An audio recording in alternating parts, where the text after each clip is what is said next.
Coucou tout le monde! Première capsule aujourd'hui. Je devrais en faire une à peu près une à deux semaines environ parce qu'il faut quand même que j'aille chercher tous mes renseignements pour vous dire la vérité.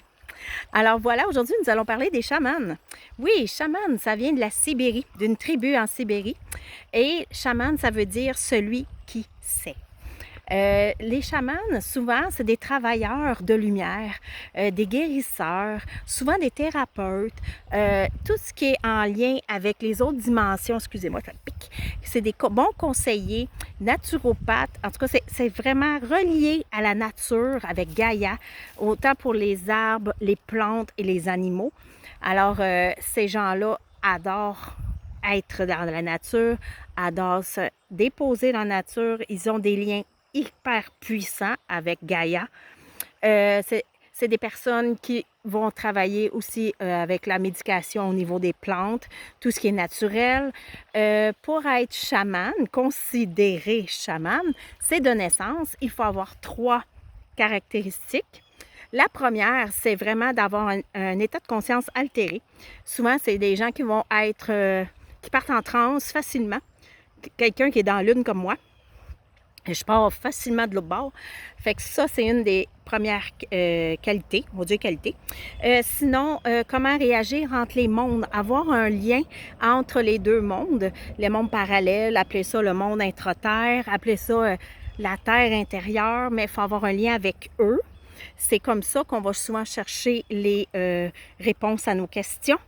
Et aussi la capacité de répondre aux besoins de la communauté, c'est-à-dire d'aider les gens, être présent pour aider notre famille, nos amis proches, parce que pour eux, la famille, c'est souvent la tribu.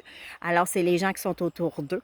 Fait que voilà, c'est comme ça qu'on peut reconnaître un chaman ou une chamane, ce qui fait que quand on part en transe, souvent c'est avec les tambours et tout ça, ces gens-là justement travaillent beaucoup avec les tambours, souvent ils se mettent des belles habits toutes colorées, ils mettent des plumes, ils ont des peaux d'animaux, aussi ils vont travailler avec les eaux florales. Tu sais, on imagine une grande marmite de guérisseur aussi, un peu panoramix. Non, lui, c'est un druide. Mais c'est pas grave. Ça fait partie des gens qui ont des grandes connaissances, des gros dons. Mais le chaman, en particulier, c'est vraiment pour au niveau des tambours, des sons et de la nature. C'est en quoi que je veux m'enligner à moyen terme. Je suis en train d'approfondir des choses. Moi aussi, je travaille énormément sur le savoir. J'adore apprendre, fait que je suis une vraie éponge juste ainsi. Alors voilà, pour les chamans, c'est en gros qu'est-ce que ça peut dire.